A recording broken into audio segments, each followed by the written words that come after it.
do Campeonato Brasileiro ou do futebol do Brasil, como diria um amigo nosso, criador de bordões, criador de frases impagáveis, meu caro Júlio Gomes. Estou falando do grande Milton Neves. Grande Milton Neves. Terminou agora há pouco. Vasco da Gama em casa venceu de virada o Atlético Paranaense por 2-1. Aquele jogo para encher o time de moral, a torcida de entusiasmo. Se perdesse, os caras já iam olhar no retrovisor, já iam fazer conta. Mas agora com essa vitória, o Vascão segue firme e forte, aí sonhando com coisas maiores, Júlio. Boa noite. Tudo bom, Tomás? Um abração para você, para quem está com a gente, já desejando uma boa semana aos amigos e amigas assinantes do Band Esportes. É uma vitória gigante do Vasco. Muito importante mesmo, e o jogo foi um jogo em que o Vasco, sabe, um time menos aguerrido, Tomás, teria tomado 3-0 aí hoje em casa. Sim. Porque em determinado momento do segundo tempo o Atlético estava melhor no jogo, teve chances para, entre aspas, matar a partida, e aí o Vasco foi se recuperando, chegou aos gols. Esse gol do Atlético foi do Gabriel, lembra dele? Volante? Volante. Internacional, Palmeiras, Corinthians. Ele mesmo. Eu confesso que eu não sabia que o Gabriel estava no Atlético. E aí o Emerson Rodrigues, que é a ótima repórter Lívia Laranjeira, do Sport TV, trouxe uma informação que era desconhecida para mim. O Emerson Rodrigues, que é colombiano, chama-se Emerson Rivaldo Rodrigues, porque a família era fã do Rivaldo, do futebol brasileiro. E aí o Verratti fazendo o gol da vitória aos 40 do segundo tempo. E não é um gol fácil, hein? Olha como ele se posiciona e cabeceia com muita intenção, né? Tirando do Léo Link. É um grande gol do Verratti. Ramon Dias, atual técnico do Corinthians, nas justificativas para falar sobre a derrota do Corinthians para Fortaleza, falou: ano passado lá no Vasco eu tinha um atacante em grande fase. De fato, não é o caso agora no Corinthians. Pelo contrário. Pelo contrário. O Verratti continua em grande fase, ou seja, é bom jogador, né? Não é só fase. Mas a gente está vendo os melhores momentos da partida. Foi um primeiro tempo equilibrado, em que o Atlético era o time mais organizado e o Vasco, que é algo que está se transformando numa marca do Vasco, né? O Vasco com muita força de vontade, com um time com muita superação. É um time pior do que o adversário, do que a maioria dos adversários, mas supera, ganha na vontade, ganha nas segundas bolas, ganha as divididas. Nesse caso foi mal, né? 5 jogadores em volta do Gabriel e para mim o Léo Jardim deveria ter feito coisa melhor ali. Mas o Vasco ele se mantém vivo nas partidas. E a torcida do Vasco também, Tomás, e aí nesse lance aí o Thiago Heleno quase faz conta. Que coisa esquisita essa cabeçada Tenta dele. Salvar e quase faz conta. A torcida do Vasco também tem sido uma das torcidas que mais apoia, né? Não para, incessante ali. Também xinga, também vaia, também pega no pé do time, mas tem sido muito importante a torcida do Vasco. E acho que já tinha mostrado esse apoio no ano passado, quando num determinado momento no segundo turno a situação do Vasco parecia irreversível, né? E o Vasco tem uma reação espetacular. E depois de alguns jogos com portões fechados, porque a mesma torcida tinha feito...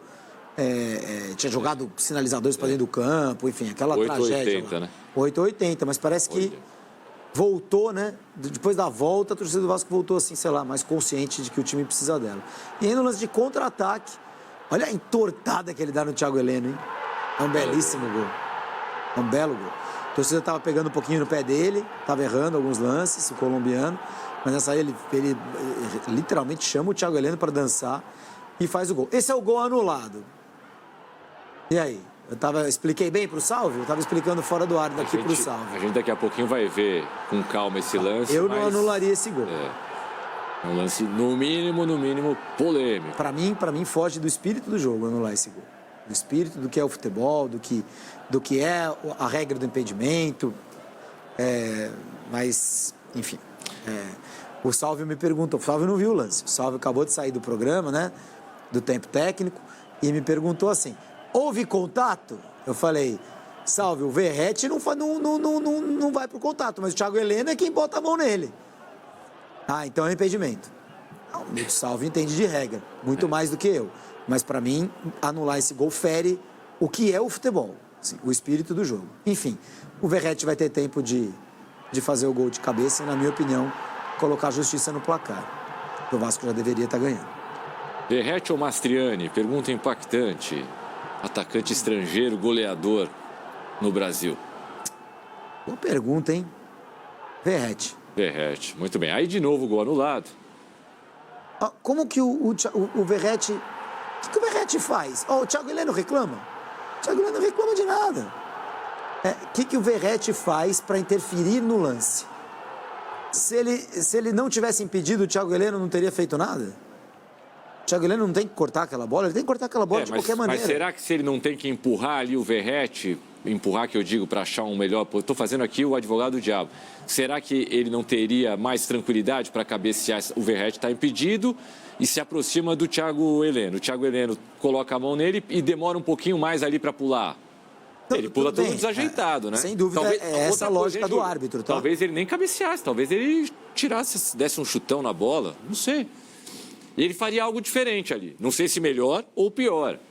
Então, eu não acho tão absurdo. Se o árbitro não tivesse anulado, ok também. Mas assim, não acho que seja aquele lance para o torcedor falar, fomos roubados. Não, mas o torcedor sempre fala isso. Porque, de fato, a reação do Thiago... Existe uma reação diferente do Thiago Heleno por conta da presença de um jogador que está em posição de impedimento. Agora, se isso deve ser interpretado como algo que atrapalhou ou não o Thiago Heleno, não sei. Talvez a regra seja muito fria para permitir a interpretação, né? É aquela coisa, para mim talvez tenha modificado, para você não, então... Para evitar que seja simplesmente uma suposição, se o jogador encosta no outro que está impedido, vamos dar o impedimento e acabou. Mas a interpretação de campo... Mas a interpretação de campo, talvez ele nem tenha percebido que o jogador estivesse impedido, né? Não sei.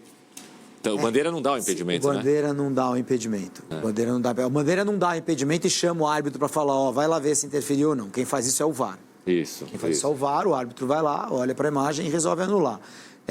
Eu acho um lance muito discutível. Eu entendo que a regra seja essa. O Sálvio falou aqui, está falado. Ele até pergunta especificamente, né? Houve contato?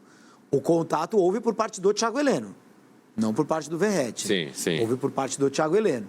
Mas se o Verratti subisse na bola, eu acho que eu ficaria mais convencido do impedimento. Mas ele não sobe, a bola é alta, é como se ele estivesse fora da jogada, né? E aí a bola vai vir lá para o outro lado, o cara chuta. Não era o Thiago Heleno que estaria na marcação. E o goleiro falha ainda, né? Léo Link seria